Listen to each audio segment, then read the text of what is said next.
Olha, o Congresso aprovou nessa semana a primeira parte da reforma tributária. Um dos destaques é que as carnes de boi e de frango e de porco vão ter alíquota zero dentro da cesta básica. O que a gente quer saber é o seguinte: o churrasco do brasileiro vai ficar mais barato? Quem vai fazer conexão com a gente agora para tirar essa dúvida é o advogado tributarista e professor da FGV Direito Rio, Gabriel Quintanilha. Gabriel, boa tarde, seja muito bem-vindo ao Conexão Record News. De fato, essas mudanças cada hora, né? A gente acompanha aqui o andamento dessa reforma tão aguardada, mas é claro que a gente pode sentir os impactos não agora. Muita gente já quer a carne mais barata nesse momento, não é bem assim, né? Não, é importante lembrar, aliás, é uma alegria estar aqui falando sobre um assunto tão importante, muito obrigado pelo convite, mas a reforma tributária ela é um processo que vem se arrastando há 30 anos no Brasil. Finalmente, nós tivemos a primeira regulamentação aprovada após o texto da emenda constitucional ter sido aprovado em dezembro do ano passado, e nessa regulamentação, que foi e voltou no Congresso várias vezes, ou seja, a Câmara dos Deputados aprovou uma regra, foi para o Senado fez uma ampliação dessa regra e voltou para a Câmara, e a Câmara agora retirou algumas inclusões que foram feitas lá pelo Senado. Mas é importante lembrar que ainda falta a sanção presidencial, ou seja, o presidente Lula ainda tem 15 dias para poder sancionar ou vetar essa lei, integral ou parcialmente. Creio eu que não teremos vetos, creio eu que esse projeto de lei complementar será de fato sancionado, mas, como você bem disse, o impacto não é imediato. Esse texto aprovado ele só vai começar a ser aplicado em 2026. O IBS e a CBS, que são de fato os tributos relevantes que vão substituir o atual ICMS, o ISS, que é o Imposto Municipal PIS e COFINS, esses novos tributos, que representam o imposto do valor agregado, eles passam a ser aplicados somente em 2027. Nós só vamos ver a reforma tributária efetivamente aplicada em 2033. Portanto, a gente tem que ter um pouco de paciência, porque o período de transição é longo, afinal de contas, foram décadas com o sistema tributário atrasado, que efetivamente a sua adaptação a essa nova realidade tem que ser um pouco mais lenta mesmo. Professor, um outro ponto que eu acho interessante a gente trazer para análise é o seguinte, né? O preço de um produto, a gente está falando agora das proteínas, ele não é composto apenas pelo imposto, né? Existem outros fatores ali que pesam para o valor final. Por exemplo, inclusive oferta e demanda, a cotação do dólar, que a gente estava falando agora há pouco, né? Está nas alturas. Perfeito, concordo em grau, número e gênero. A tributação é uma boa parte dos produtos no Brasil. Essa medida da reforma tributária é uma medida muito importante quando ampliou o conceito de cesta básica. Aliás, ampliou não, criou. Hoje nós não temos uma cesta básica nacional no Brasil. Nós temos um primeiro conceito de cesta básica nacional e essa cesta básica está englobando as proteínas, que aliás nunca foram englobadas. Então a gente sempre teve uma tributação muito elevada. É claro que isso vai impactar no preço, é claro que isso vai reduzir sim o preço da carne, mas é importante lembrar que existem diversos fatores que impactam no preço de um produto. Eu estava acompanhando a conexão anterior e o dólar, por exemplo, é um fator que ele impacta profundamente nos itens de primeira linha. Por quê? Porque a cotação dos insumos ela é feita em dólar.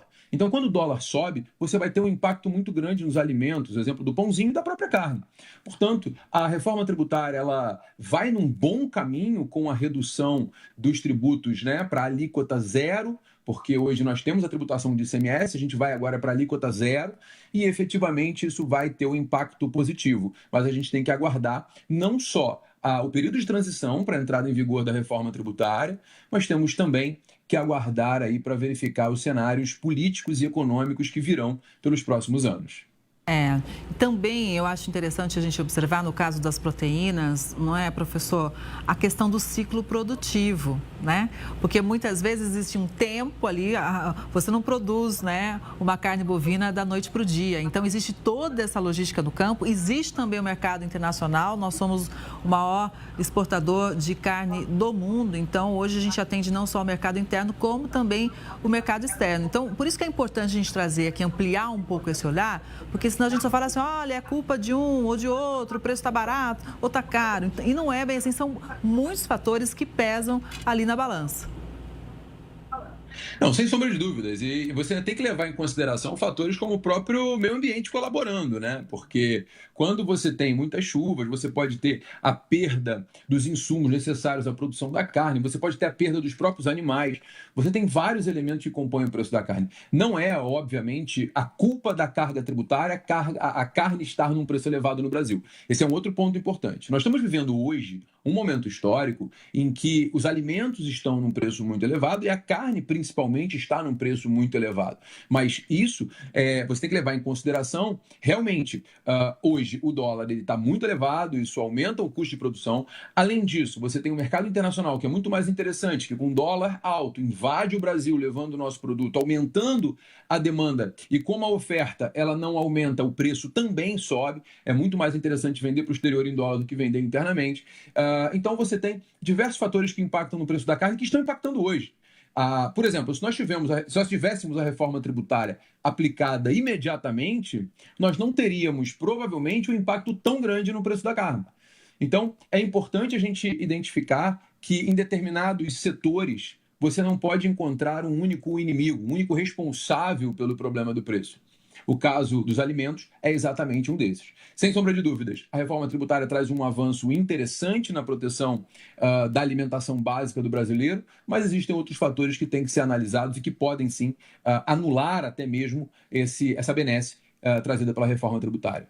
Professor, tem outro assunto importante chegando aqui, gostaria da sua análise. A Câmara dos Deputados continua a discussão do pacote fiscal. O governo precisa que os textos sejam aprovados ainda hoje para que o Senado possa analisar os projetos antes do recesso parlamentar, até porque hoje é o penúltimo dia de trabalho do ano no Congresso Nacional. Entre as propostas que ainda estão sendo debatidas estão os salários, que ultrapassam o teto de R$ 44 mil, e as regras para o benefício de prestação continuada pago aos idosos e deficientes com baixa renda. Ou seja, são assuntos importantes que têm que ser avaliados agora a toque de caixa, né? Sem sombra de dúvidas. Um dos pontos relevantes que hoje o Brasil se depara é exatamente com esse pacote fiscal. Nós estamos vivendo num país onde gasta-se mais do que se arrecada, apesar dos recordes de arrecadação, e em nenhum momento o governo ele sinaliza num corte de gastos eficaz. Esse pacote fiscal que foi entregue ao Congresso, um pacote fiscal que, cá entre nós, ele não representa um corte de gastos relevante. Ao mesmo tempo, nós temos um cenário político confuso, onde as casas legislativas não têm se manifestado fortemente sobre o assunto, o ministro da Economia sai de férias e o presidente da República ele sinaliza no sentido de que nós não temos um problema fiscal. A verdade é que nós temos um problema fiscal seríssimo, nós temos despesas muito altas no Brasil, e isso faz com que o investidor saia do país. Ou seja, nós ficamos com um tempo muito curto para debater um assunto extremamente importante para o futuro econômico do país, que é exatamente a necessidade de uma política fiscal eficaz, onde haja um corte dessas despesas do poder público que estão absolutamente estratosféricas. No Brasil, gasta-se mais do que um país em guerra e, efetivamente, nós vamos encontrar agora 2 dias para debater algo tão importante no Brasil. De fato, nós temos um cenário que não é muito favorável nesse fim de ano. Pois é, professor, vou usar uma frase sua, cenário político confuso. Se a gente tem um cenário político confuso, com assuntos tão delicados, tendo que ser votados tão rapidamente, ou seja, Câmara hoje, Senado amanhã, a gente não corre o risco de errar? Sem sombra de dúvidas. A priori, eu não acredito no acerto, sendo bem sincero. Porque a verdade dos fatos é que nesse pacote que foi promovido pelo governo, nós não temos um controle dos gastos, não temos um controle da despesa pública. O controle efetivo ele não aconteceu. Essas medidas, como por exemplo a limitação do BPC, como o próprio teto, são medidas que não resolvem o problema fiscal do Brasil. Nós temos problemas muito mais graves de gastos no Brasil que precisam ser controlados e efetivamente não estão sendo. No Brasil, gasta-se como se não houvesse amanhã. O problema é que o governo não pode fazer dessa forma, porque ao fazê-lo, ele afasta o investidor. E quando o cenário político ele fica sensível, quando fica confuso, o investidor sai mais rápido do país. Então, realmente ficou muito ruim o cenário. Esse debate entre hoje e amanhã provavelmente vai resultar num pacote fiscal que o mercado não deve receber muito bem, não. Bom, vamos acompanhar. O fato é que hoje e amanhã são dias quentes em Brasília, né? Professor, muito obrigada pela análise. Uma boa tarde. Até a próxima. Foi um prazer. Vamos torcer para dar tudo certo. Até a próxima.